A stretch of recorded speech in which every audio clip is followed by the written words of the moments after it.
नमस्कार विद्यार्थी मित्रांनो, आज आपण SSC बोर्ड प्रश्नपत्रिका इयत्ता 10वी गणित भाग 1 यामध्ये प्रकरण क्रमांक 3 या प्रकरण क्रमांक 3 चे प्रश्न तिसरा बी अभ्यासणार आहोत। पहा, प्रश्न क्रमांक 3B मध्ये कशा प्रकारे प्रश्न विचारले जातात। खालील उपप्रश्न सोडवा। त्यातला पहिलं गणित पहा, 5 8 11 14 डॅश डॅश या क्रमिकेचे n वे पद 68 आहे, तर आपल्याला n ची किंमत शोधायला सांगितलेली आहे। पहा, आता इथे a माहिती आपल्याला इथं म्हणजे प्रथम पद 5 आहे, यावरून आपण d काढून घेऊ शकतो। t2 वजा t1 म्हणजे 8 मधून 5 गेले किती राहतात 3। तसेच t3 वजा t2 11 मधून 8 गेले किती राहतात 3। याचा अर्थ d आला आपला 3। a आहे 5, d आला आपला 3 आणि d हा साधारण फरक स्थिर आहे, त्यामुळे ही अंकगणिती श्रेणी आहे। आता पहा, आपल्याला या क्रमिकेचे n वे पद 68 आहे असं दिलेलं आहे, म्हणजे tn ची किंमत आपल्याला इथं दिलेली आहे। tn दिलेली आहे आपल्याला 68 दिलेला आहे।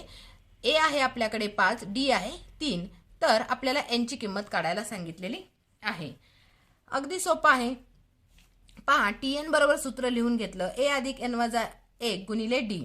tn ची किंमत दिलेली आहे 68, a ची किंमत सूत्रामध्ये टाकूयात 5 अधिक n माहिती नाहीये n वजा 1 तसेच गुणिले d ची किंमत 3। 68 5 अधिक 3 नी गुणून घेतलं 3n वजा 3 अधिक 5 आणि वजा 3, 5 मधून 3 गेले 2 राहतात। परत हे अधिक 2 इकडे आले की वजा 2 म्हणजे 68 मधून 2 गेले 66 बरोबर 3n झाले। गुणाकारातलं 3 इकडे आलं की भागाकारात 66 ला 3 नी भागले की उत्तर आलं 22, म्हणजे n ची किंमत अशा रीतीने किती आली तर 22 आलेली आहे। तर या पद्धतीने 3 गुणाचा हा प्रश्न विचारला जातो। त्यानंतर पहा, आता दुसरा प्रश्न कशा पद्धतीने विचारला जातो। 4 ने भाग जाणाऱ्या 3 अंकी नैसर्गिक संख्यांची आपल्याला बेरीज काढायला सांगितलेली आहे। 4 ने भाग जाणाऱ्या 3 अंकी नैसर्गिक संख्या, तुम्हाला या अगोदर हे माहित असणं गरजेचं आहे की 3 अंकी नैसर्गिक संख्येची सुरुवात कशाने होते। तर 3 अंकी नैसर्गिक संख्येची सुरुवात ही 100 ने होते। 100च्या अगोदरचा अंक घेतला तर तो 99 आहे, बरोबर आहे। तर 99 ही 2 अंकी संख्या झाली, म्हणजे 3 अंकी संख्येची सुरुवात कुठून होते तर 100 पासून होते। आता 4 ने भाग जाणारी आपल्याला 3 अंकी संख्या 100 ने सुरुवात झाली, 100 नंतर कोणती येणार आहे तर 104, नंतर 108 डॅश डॅश। आता 3 अंकी शेवटची संख्या कोणती आहे ती आपल्याला शोधायची आहे। पहा, 1000 जर म्हटलं तर 1000 ही 4 अंकी आहे संख्या। 1000च्या अगोदरची 999 म्हटलं तर 999 ला 4 ने भाग जात नाही। त्यानंतर 999च्या अगोदरची संख्या म्हटली तर 998, त्याला सुद्धा 4 ने भाग जात नाही। त्यानंतर 997, त्यालाही 4 ने भाग जात नाही। त्यानंतर 996, म्हणजे 3 अंकी 4 ने भाग जाणारी शेवटची संख्या किती आहे तर 996। तर अशा पद्धतीने तुम्हाला पहिल्यांदा ह्या संख्या शोधाव्या लागतील, म्हणजे ही थोडक्यात एक आपली क्रमिका तयार करावी लागेल। यावरून आता पहा, हे 999 आहे शेवटची संख्या, म्हणजे tn ची किंमत आली आपल्याकडे 996, सॉरी 999 नाही 996, म्हणजे tn आहे आपल्याकडे 996। त्यानंतर a म्हणजे पहिलं पद आहे आपल्याकडे 100, d काढूयात, 104 मधून 100 गेले तर किती राहणार आहे तर 4, म्हणजे d आला आपला 4। आणि आपल्याला काय विचारलेलं आहे तर या सगळ्या संख्यांची आपल्याला बेरीज विचारलेली आहे, म्हणजे आपल्याला SN काढायचं आहे। परंतु SN काढायच्या अगोदर आपल्याला अजून एक किंमत काढायला लागेल, ती n ची काढायला लागेल। n म्हणजे काय तर पहा, 100 ते 996 यांच्या दरम्यान अशा एकूण किती संख्या आहेत, 4 ने भाग जाणाऱ्या अशा एकूण किती संख्या आहेत 3 अंकी नैसर्गिक संख्या, या पहिल्यांदा आपल्याला शोधून काढायला लागेल। याचाच अर्थ आपल्याला n ची किंमत काढावी लागेल। म्हणजे लक्षात घ्या, इथं आपल्याला 2 सूत्राचा वापर करावा लागणार आहे। पहिलं सूत्र आपल्याला tn बरोबर a अधिक n वजा 1 गुणिले d हे सूत्र वापरावं लागणार आहे। tn ची किंमत ऑलरेडी 996 आहे म्हणून ठेवली, a ची किंमत आहे 100 अधिक n काढायचं आहे म्हणून n वजा 1 तसाच गुणिले d ची किंमत 4। पहा, आता 996 100 अधिक 4 ने याला गुणून घेतलं तर 4n वजा 4, 4 एके 4 झाले। 100 मधून 4 गेले तर 96 उरतात, परत हे अधिक 96 इकडे आले की वजा 96, म्हणजे 996 मधून 96 गेले तर 900 शिल्लक राहतात, म्हणजे 900 बरोबर 4n आले तर n बरोबर 900 भागिले 4, 900 ला जर 4 ने भागलं तर 225 मिळतात। याचा अर्थ n बरोबर 225, म्हणजे 4 ने भाग जाणाऱ्या अशा 3 अंकी नैसर्गिक संख्या एकूण किती आहेत तर 225 आहे। तर अशा 225 नैसर्गिक संख्यांच्या 3 अंकी नैसर्गिक संख्यांची आपल्याला बेरीज करायला करायची आहे। मग आता त्यासाठी पहा आपण दुसरं सूत्र वापरूयात, SNचं सूत्र वापरायला लागेल। बेरीज म्हटलं की SNचं सूत्र वापरायचं। SN बरोबर काय आहे सूत्र, 2n चौकटी कंसामध्ये 2a अधिक n वजा 1 गुणिले d। SN बरोबर n ची किंमत किती ठेवायची, 225 भागिले 2, 2 ला 2 आहे तसंच, गुणिले a ची किंमत किती आहे 100, अधिक n ची किंमत परत 225 वजा 1 गुणिले d ची किंमत 4। त्यानंतर 225/2 आहे तसंच, आता या दोघांचा गुणाकार झाला 200, या दोघांची वजाबाकी झाली 224 गुणिले 4। परत पहा 225 भागिले 2 आहे तसंच, हे 200 अधिक आता या दोघांचा गुणाकार 224 गुणिले 4 झाला 896। त्यानंतर या 200 आणि 896 ची बेरीज झाली 1096। त्यानंतर या दोन्ही ह्या 1096 ला भागलं तर 548 मिळाले, म्हणजे 225 गुणिले 548। तर SN बरोबर म्हणजे या सगळ्यांची बेरीज आली पहा 1,23,300 असे याचं उत्तर येतंय। म्हणजे 4 ने भाग जाणाऱ्या 3 अंकी नैसर्गिक संख्यांची आपल्याला इथं बेरीज मिळालेली आहे। तर लक्षात ठेवा, ही बेरीज काढण्यासाठी पहिल्यांदा आपल्याला एक सूत्र वापरलं आपण TNचं, आणि नंतर आपण SNचं सूत्र वापरत आहोत।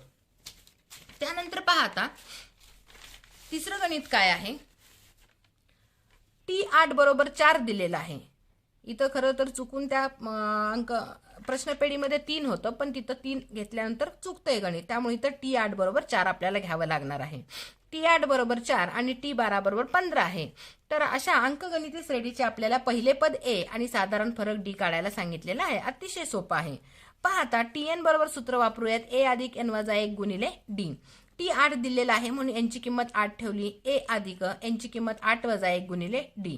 परंतु T8 बरोबर 4 दिले, म्हणजे 4 बरोबर a अधिक काय होणार आहे 7d, असं एक आपल्याला पहिलं समीकरण मिळालेलं आहे।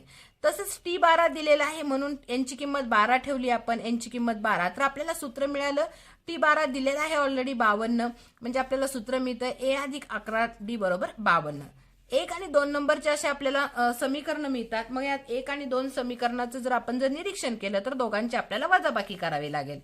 एकाखाली एक मांडून घेतले, वजाबाकी करायचं म्हटल्यानंतर समीकरणाच्या प्रत्येक पदाची काय होतात तर चिन्ह बदलतात। अधिक एचं झालं वजा ए, अधिक 11डीचं झाले वजा, अधिक 52चे झाले वजा 52। अधिक एला वजा ए कॅन्सल झाले, वजा 11d मधून 7d गेले, वजा 4d उरतात बरोबर वजा 48, म्हणजे वजा 4d बरोबर वजा 48, म्हणजे 4d बरोबर 48। त्यानंतर d ची किंमत गुणाकारातले 4 इकडे आले की भागाकारात, म्हणजे d ची किंमत आली आपली 12।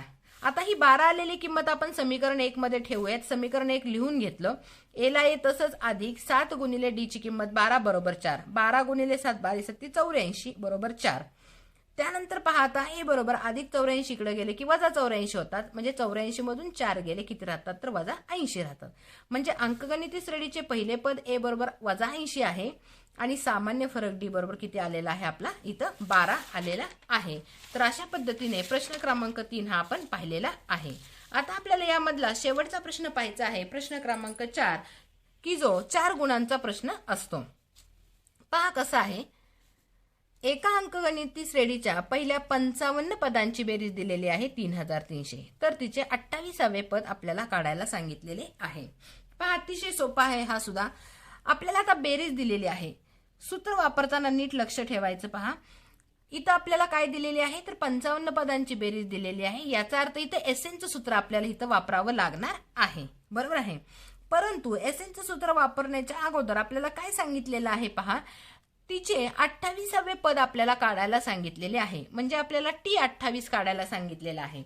T28 मग SNच्या सूत्रानुसार तर आपल्याला T28 निघणार नाही, याचा अर्थ आपल्याला अजून एक इथं सूत्र वापरावं लागणार आहे TNचं, आलं लक्षात। पहा आता काय काय दिलेलं आहे ते S55 बरोबर 3300, तर आपल्याला T28 काढायचा आहे। पहा आता TN बरोबर पहिलं सूत्र वापरलं मी, a अधिक n वजा 1 गुणिले d। TNचं सूत्र वापरलं, 28 काढायचा म्हणजे n ची किंमत 28 ठेवली आपण, इथे n ची किंमत 28 वजा 1 गुणिले d माहिती नाहीये, a माहिती नाही, तसाच लिहिला, म्हणजे T28 बरोबर a अधिक 28 मधून 1 गेले 27d, म्हणजे आपल्याला एक समीकरण मिळालेलं आहे। पहा T28 बरोबर a अधिक 27d, ठीक आहे. आता आपल्याला SN दिलेलं आहे म्हणून SNचं सूत्र लिहिलं आपण n/2 2a अधिक n वजा 1 गुणिले d आणि त्यामध्ये आपल्याला माहिती असलेलं आपण किमती ठेवूयात. SN ची किंमत ऑलरेडी दिलेली आहे 3300 म्हणून ठेवली आपण. n ची किंमत आहे आपल्याकडे 55, S 55 दिलेला आहे म्हणजे n ची किंमत आहे 55 भागिले 2.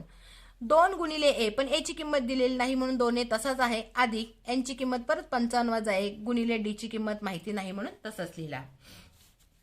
त्यानंतर पहा आता 3300 बरोबर 55/2 तसंच लिहिलेलं आहे. आता इथं काय केलेलं आहे पहा, मी हे जे गुणाकारातलं 55 आहे हे तसंच ठेवलेलं आहे, पण हे जे काही भागाकारातलं 2 आहे हा छेद आहे 2, हा 2a ला पण छेद असतो आणि हा 54d ला पण 2 हा छेद आहे. त्यामुळे 2a ला जर आपण 2 ने भागलं तर 2 ला 2 जाणार आहे, उरणार काय आहे a.